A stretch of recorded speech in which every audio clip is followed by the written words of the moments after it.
is Director Arbor's alternate. She's from Hornby Island also and will be with us today to help us through this meeting. Welcome. And we'll move straight into letter C, management reports. Would someone like to move that for C? Second.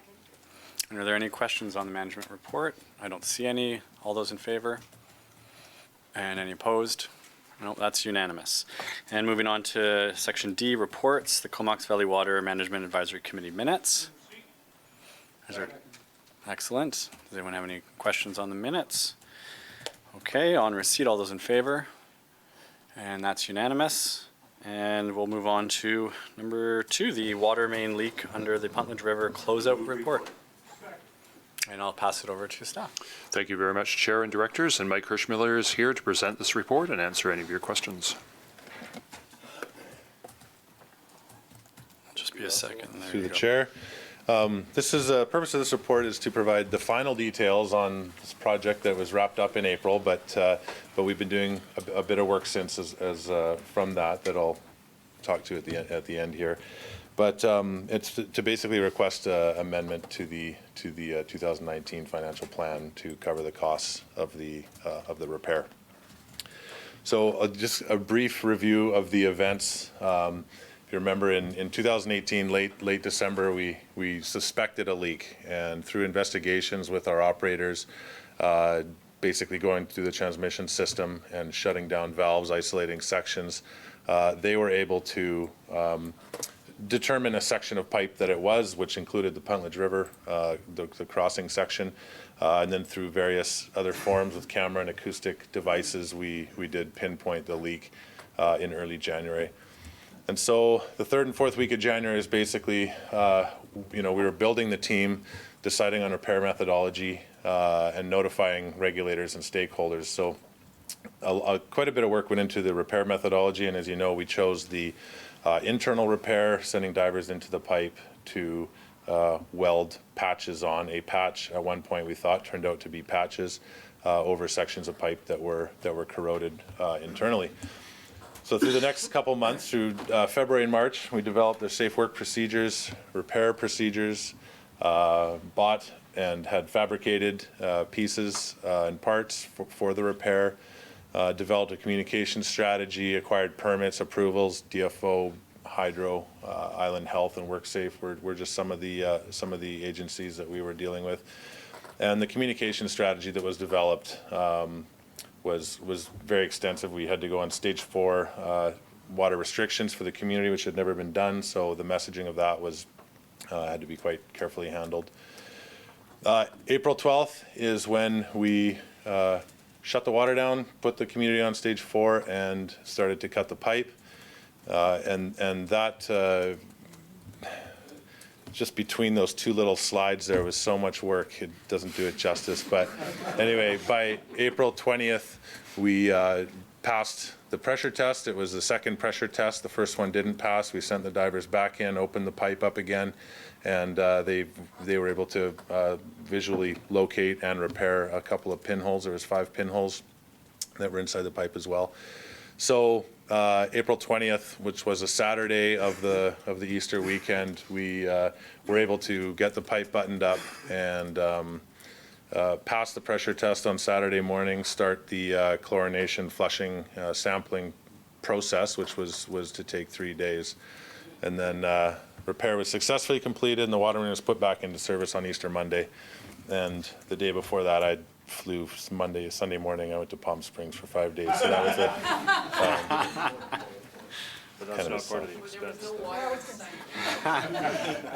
Yeah, not part of the budget amendment. So I just got a couple slides here to show you pictures of some of what you've paid for. The east side of the site and the west side of the site is, if you remember, either side of the river had its own separate construction site. And because we were sending divers in, one of the biggest requirements definitely from WorkSafe was to have a full double block and bleed. So we needed to completely cut the pipe. You need to have a full port bleed, which basically means as big as the pipe is, you have to have that big a hole to bleed water out if there is any leakage on your valves. So the parts and pieces on the right-hand side were some of the fabricated parts for the east side, and that was what the pipe looked like when we dug it up, and then that's what it looked like when we buried it. So basically what we've added here is the butterfly valves, which were long lead time to get here. They were part of the critical path of getting for the scheduling. The T for future replacement. So over on the right-hand side of the picture here, this T, it'll enable us to, with a kind of, well, to make it easier for replacement, for future replacement, we can either replace the section under the river, use that butterfly to isolate, replace the section on the river, or replace the section on the farm fields that go to headquarters. And it's a pre-designed tie-in point, so it'll be a lot, it'll be less expensive as well as easier to do the replacement in the future. Cathodic isolation and protection. So basically, we've re-protected the pipe with anode beds, which basically they're a weak metal, a zinc, which basically will absorb the corrosiveness in the soil or traveling down the pipe. What we've done with with all these little points, I don't know if this clicker is working, but anyway, all the little over the valves and over the dismantling flanges, we've jumpered it, so it's just a way to cathodically protect and isolate the pipe. Greaves crescent feed, that's what the 8-inch piping is at the bottom of the screen. We weren't able to feed Greaves Crescent with shutting down the water main, so we had to do a temporary water system for them. This will mean in the future, for any replacements or repairs, we can shut that butterfly valve and either feed them from the east or the west, so we won't have to worry about them in the future for either side of a repair. Dismantling flange, this will help us take it apart if we ever have to again, and a flush out, so we can, and the flush out is down at the very bottom there. And if we close that, we can flush from both directions, so you can get a unidirectional flush in there, and then reestablish an air valve. And that was done on both sides, actually. Most of that equipment was in on both sides. So here's a final cost breakdown. We had, if you remember, at the beginning of 2019, we were able to get a placeholder of $500,000 into the financial plan. That was before we'd realized the scale of this project, and as well as what kind of the methodology that we were going to use. So here's a quick breakdown with the lead consultants. You can see the general contractors, but mostly the pipe fabrication and the welding and the installation of all the parts and pieces were a big chunk of it. The underwater welders, actually a surprisingly small part of it. And then the other subs and trades, as well as the Greaves Crescent water system, that was almost $20,000, and that was basically our water operators had to design and build a water system for them that was completely self-contained. So we used water trucks, but they had to build a pressure system, a vessel, as well as having a reservoir, and have it approved by Island Health as well. So when we throughout the process, we were on stage 4 water restrictions. And that was from April 12th to the 22nd. It was the first time in the Comox Valley where we had to go to stage 4. We obviously realized the large impact on both commercial and residential users, and the community responded very well. And you can see by my graphics there that every horizontal line is a daily total. So you can see for the 12 days or so of the shutdown, the community really did respond by using less water. So we did hire a consultant to assist with the identification of high water users and critical water users in the community, and then notifying those users. It was really well received. She would call them and talk to them beforehand, and try and come up with some solutions, maybe that they could how they could use water, how they could store water, or plan it to basically make it through the 10 days. And through that consultation, we have a report generated which has some some improvements to our water conservation bylaw. Just some things for clarity, and just some definition changes. And so we are working with municipal staff, and we'll bring that to you for consideration in the new year. Thanks, Mike. And that is a wrap-up. So any questions? Yeah, I mean, it certainly highlights the need for contingency funds. And congratulations once again for doing a project that's probably never been done before. I guess a lot of those pieces were manufactured just for us. Like, those aren't off the shelf either, right? Home Depot didn't carry any of that, I'm guessing. Yeah. And we do have a question from Director Hamir. Not really a question, but another congratulations. I think the complexity of this operation and the way that it flew off with very few hitches and great community buy-in and great outreach to the business community. So just commending you, and I think your Palm Springs vacation was well deserved. So thanks. Yeah, well, thanks so much for the report, Mike. And I don't see any other questions or comments. So we're on receipt. All those in favor? And that's unanimous. And of course, we have the recommendation to make up the difference for the funding. And that's for an additional $730,000 for the leak repair. And then it comes from the Capital Works Reserve. Does anyone have any questions or comments on that? All right, all those in favor? And again, it's unanimous. Thank you very much. And we'll move on to number 3, management planning process for Comox Lake land acquisition. Wonderful, and can I pass it to staff? Thank you very much, Chair and Directors. Chris LaRose is here to present the report and answer any of your questions. Thank you, Russell, through the chair. Hello again.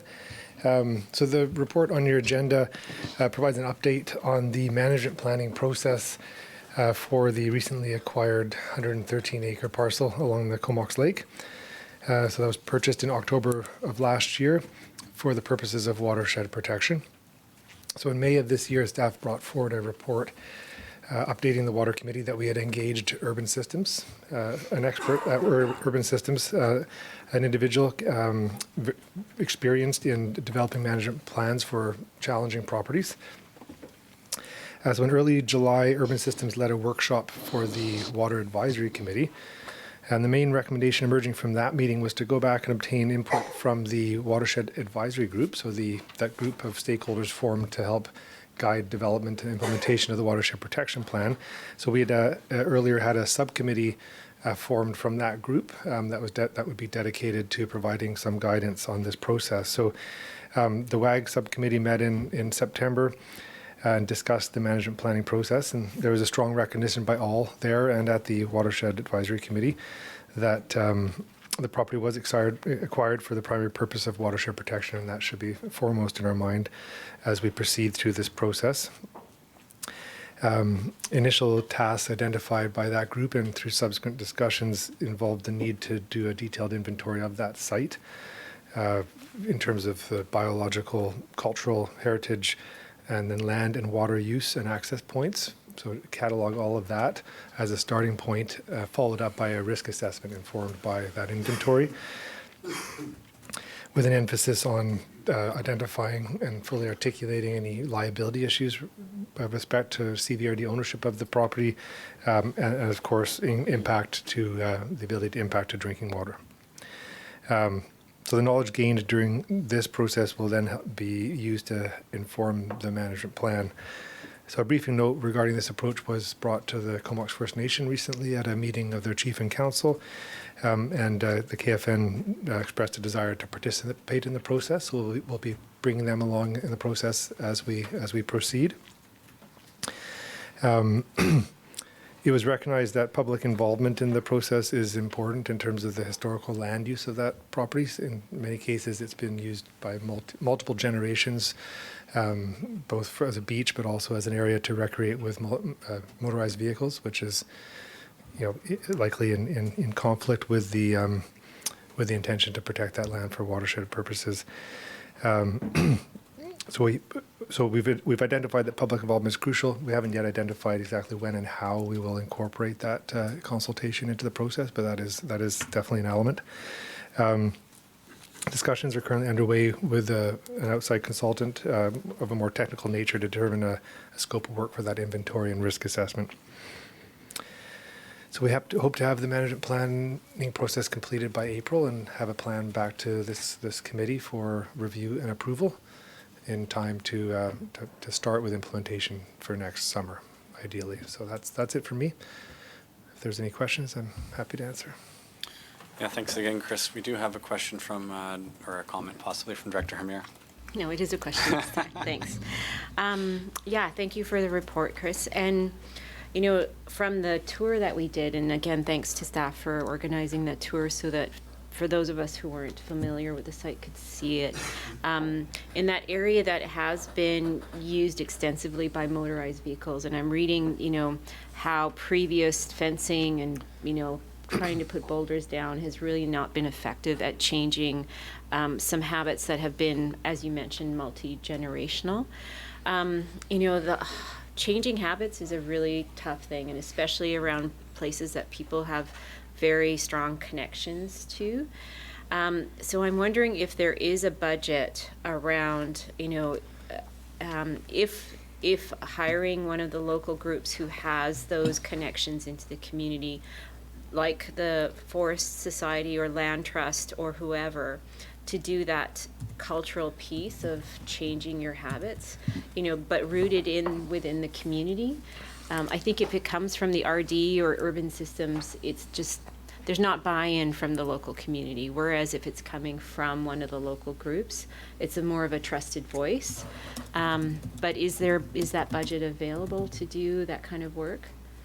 So yeah, at the moment we had previously budgeted some funds for this year to help with implementation. The process has taken longer than expected, so we are proposing to carry forward that amount to next year. So there will be some money in the budget for implementation of the plan.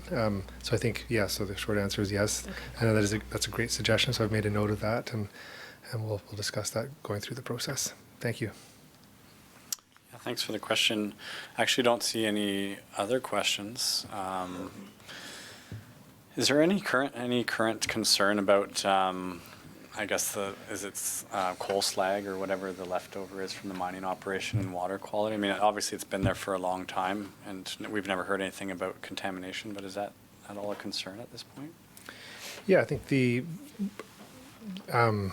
that's certainly one of the answers questions we want to answer with the inventory and risk assessment. We have a sense that that the continued disturbance of that area is not good. So our sense is that it would be better to discontinue that use and encourage regrowth to help fix that area. But we plan to work towards having some supporting study work to support that, if that is indeed the direction that we take through the management planning process. What we've heard loud and clear from the environmental consultant that was initially engaged to do an environmental risk assessment of the site was that definitely not to consider further disturbance of that area. So that's very likely not in the cards in terms of, you know, removing it or smoothing it out or something like that. So the question is there a strong case for, you know, discontinuing the existing use? And if so, does the encouraging regrowth, is that sufficient, or is there some capping that could be warranted? Great. Well, we look forward to seeing the report in early spring then. Great. Thank you. I don't see any other questions, so we're on receipt. All those in favor of receipt of the report, and that is unanimous. And moving on to number 4, the Comox Valley water system increase to bulk water rates. And I'll pass it to staff. Thank you, and I'll invite Chris Thoreau back to explain this one. Oh, hello again. Through the chair. So this very brief report recommends amending the Comox Valley Water System fees and charges bylaw to complete the last two annual increases to the bulk water rate that was anticipated in the bulk water rate strategy that was approved by the Water Committee in 2016. So these changes have been embedded in the series of financial plans since then and form a crucial part of the funding of the new water treatment plant and associated infrastructure. So the changes will bring the bulk water rate to 83 cents in 2020, up from 80 I believe this year, and 85 cents in 2021. And then the only other change is to the other than local government rate, which is charged at the bulk water standpipe near the farmers market. That will also be increased proportionally. So no further increases beyond that 85 cents are required to fund the treatment project or ongoing operational costs of that new infrastructure. And we have a question from Director Hamir. Sorry, and I'm in support of the increase, but I'm just wondering on the table in the consumption report. Do you have an idea of what I'm assuming unaccounted consumption is leakage, or not? Actually, we do have, we do plan a brief presentation on the consumption report at the Right. end, but Okay. that's a way of reconciling the various meters from around the system.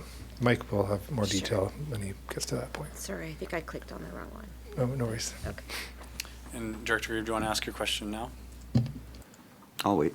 Okay. Sorry, What? did you Oh, have you're more? finished? Oh, Okay, are you done? I'll answer Sorry, my I question. was done, yes. It's not really a question so much. I just wanted to make a statement Okay. in that, water is chronically undervalued, that, we talk about delivering treated water from the lake, and we're talking about a cubic meter for 83 cents. So I think people should put that in perspective when you pay $2 for a little bottle like this. And I think there will come a day when it'll have to be valued at its true value. Yeah, So- there is a huge value. And I know we have the same issue in our municipalities because we're obviously selling it bulk, but in the city, we're selling it almost right to your tap. And people forget what that takes and what that costs and how lucky we are to actually have that. So I don't have any problems with the rates either. Yeah, is that it? That's it. Yep. Thanks, Chris. So are there any other questions or thoughts on this? I don't see any. So on the report, all those in favor? And that's unanimous, and we have, right, and this is to raise it from 80 cents to 83 cents, I believe. Any questions or comments? Nope, all in favor? Any opposed? And that's unanimous. Thanks very much. And I'll move on to number 5, the Comox Valley Water Supply System Consumption Report. And we obviously have some questions about that. Do staff want to? Yep, and Mike Hirschmiller will highlight a few matters and answer your questions with respect to the consumption report. Thanks, Mike. I didn't have much to say, but now that unaccounted for column is what I'll have to explain. Thank you, Russell, through the chair. The consumption report, we report out to you quarterly, so I do have a few points just to bring up, and it was mostly stuff just general. I did a look at the last 5 years and kind of looking at where we are, and definitely the first 3 months of the year we were a little bit higher due to the leak. That leak was picked up in the unaccounted for, and that was one of the triggers for us to look for a transmission leak. Look down at April, May. April was very normal. May is the highest in the last 5 years, and that was due to a very hot, dry May, which we also had in June. However, June, it is more common. So June is more in line with the last 5 years. July was very wet and it was one of the lowest consumption numbers we've had in the last 5 years. We had in 2015, some of you remember, we were in a drought year and we had stage 3 restrictions due to really low lake levels and very low inflow and flow down Puntledge River. So other than that year, this July was the lowest. Looking through the summer, August this year was lower than the average of the last 5 years. And then looking forward to, September was we were on a stage 3 restrictions for 3 weeks as well due to BC Hydro maintenance on their turbine inlet valve and their generator. And then if we look at the last couple months of this year and take an average of the last 5, which is it's been very consistent for October, November, December, we're looking okay for the year. We're a little bit higher, and I would attribute about 140,000 cubic meters to the leak in the Puntledge River.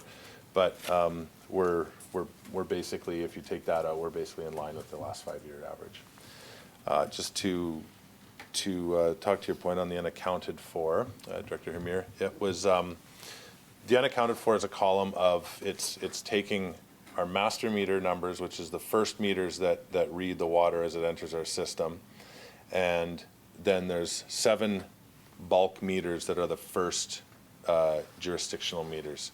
So that's where the water starts to get allocated to the local service areas or the city or the town. And that number fluctuates, and it's a very frustrating column for me to try and analyze every month, but you know, some of it can be attributed to, you can see the leak. Now, not all leaks are picked up, so it's not a good number. When I say picked up, it means that the leaks are accounted for. A leak in Courtney is accounted for in Courtney's consumption. A leak in Comox is accounted for in Comox's consumption. The unaccounted for in this column is basically water between that first meter and the 7 meters. So there's usually a 2% kind of plus or minus when you're looking at any meters. And the more meters you add together, the more that number can fluctuate. So it's a number that is really more useful for my team. We look at it and it's, it is what we saw. There was a lot of unaccounted for number or water in January, February, December, and that's one of the things that helped us pick up that leak. Any other questions? Can you remind me what WPCC stands for? Did you cover The that? wastewater pollution control center. Right. And the Comox Valley numbers, is that all the regional districts or? Yes, so the Comox Valley is the amalgamated service areas. Sure. And the pools and such, that would be in Courtney, basically? Except for yes, all the pools Yep. are. The CBRD pools are as well, our Courtney customers. Excellent. And we do have a question or comment from Director Hillian. Thank you, Chair, and thank you, Mike. I'm just a little bit confused about what a minus number would indicate in the unaccounted consumption. So it's how that unaccounted for is we take the water from the master meter, which is in the fourth column over. That's the first. That's the meter that's inside, or the 2 meters that are inside our chlorination station. Then the water starts getting allocated. So we add up 20 some odd meters of bulk meters, as well as there's a bunch of residential meters that are added up to get Courtney's total. So that's where the Courtney number will come from, that spreadsheet. Comox is the same, local service area is the same, and then we just basically add up all those columns, starting with the Comox Valley column over to the KFN column. We add those up, and that gives you your total for the month. And if that total is higher or lower than the number at the beginning of the page, then that's your plus or minus. So yeah, you can look at say September, and we've got a 3% where it basically is 3% more water came into the system than got accounted for through the jurisdictional billing.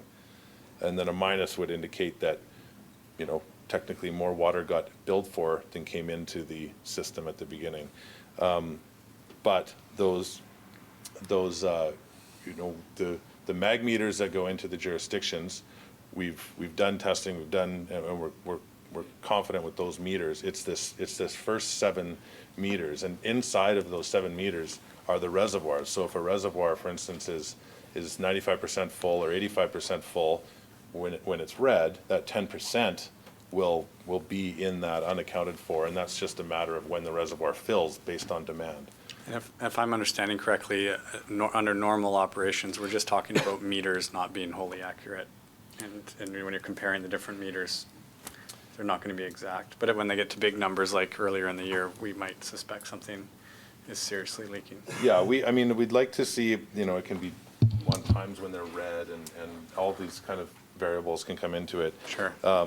But yes, I would like that. I would like to see that number. Obviously, a negative number kind of doesn't, I don't like to see that. I'd like to see somewhere between, 0 and 3% kind of on average, and we were doing really well with that number, and that was tightening up our read times and doing all these kind of trying to make sure the reservoirs are at the same level, and that was helping. And then one other change that we made was we took out the very accurate magnetic meters and put in the ultrasonic clamp-on meters, and that was to accommodate the UV reactors. So when we made that change, we had to recalibrate some of those master meters, and that seemingly has added to the problem. Does that clarify that, Director Hillian? Probably not. Super. Have to go and do some studying Yeah. Before I answer. But in short, Or we these- could remove yeah. that column. Yeah, just we could just, if we don't see it, save ourselves 10 minutes. But in short, these lower numbers are reasonable and good to see. I was also going to point out because Director Arbor had previously requested some information on our metering work in Courtney, and of course he's not here today, but I did send that out to the committee, and we do have aspirations in the city of Courtney to look at water metering, and we just finished our Water Smart program, which you may have read already, and I think we'll just try and report back next year as we move forward in that process. So I thought this would be an okay place to throw that in. Thanks for the report, Mike. Yeah, I don't see any more questions, so we're on receipt. All those in favor? And that's unanimous. And we'll move to the in-camera, if someone could move that, please. Oh, thank you. And that's to moving camera related to the acquisition or disposition of land. Are there any questions or thoughts? All those in favor? Any opposed? And that's unanimous. And so we will move in camera.